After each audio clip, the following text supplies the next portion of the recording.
सीख जो जीवन बदल दे। एक राजा था जिसका नाम रामदन था। उसके जीवन में सभी सुख थे। राज्य का कामकाज भी ऐशो आराम से चल रहा था। राजा के नैतिक गुणों के कारण प्रजा भी बहुत प्रसन्न थी, और जिस राज्य में प्रजा खुश रहती है वहाँ की आर्थिक व्यवस्था भी दुरुस्त होती है। इस प्रकार हर क्षेत्र में राज्य का प्रभाव अच्छा था। इतने सुखों के बाद भी राजा दुखी था, क्योंकि उसकी कोई संतान नहीं थी। यह गम राजा को अंदर ही अंदर सताता रहता था। प्रजा को भी इस बात का बहुत दुख था। वर्षों के बाद राजा की यह मुराद पूरी हुई और उसे एक पुत्र की प्राप्ति हुई। पूरे नगर में कई दिनों तक जश्न मना। नागरिकों को राजमहल में दावत दी गई। राजा की इस खुशी में प्रजा भी झूम रही थी। समय बीतता जा रहा था। राजकुमार का नाम नंदन सिंह रखा गया। पूजा पाठ एवं इंतजार के बाद राजा को संतान प्राप्ति हुई थी, इसलिए उसे बड़े लाड़ प्यार से रखा जाता था। लेकिन अति किसी बात के लिए अच्छी नहीं होती है। अधिक लाड़ ने नंदन सिंह को बहुत बिगाड़ दिया था। बचपन में तो नंदन की सभी बातें दिल को लुभाती थी, पर बड़े होते होते यही बातें बदतमीजी लगने लगती थी। नंदन बहुत ज़्यादा जिद्दी हो गया था।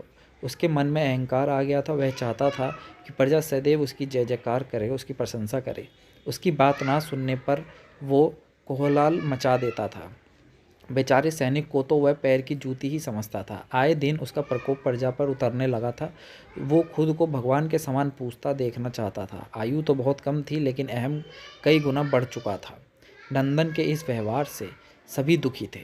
प्रजा आए दिन दरबार में नंदन की शिकायतें लेकर आती थी, जिसके कारण राजा के सिर लज्जा से झुक जाता था।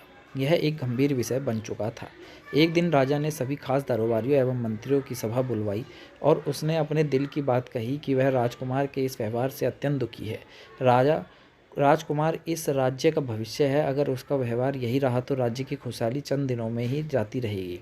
दरबारी राजा को सत्वावना देते और कहते कि आप हिम्मत रखें, वरना प्रजा निस्सहाय हो जाएगी।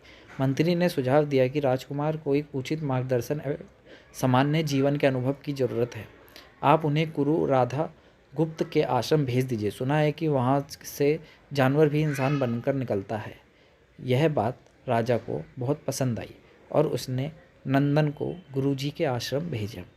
आगे की कहानी के लिए दूसरा पार्ट देखें।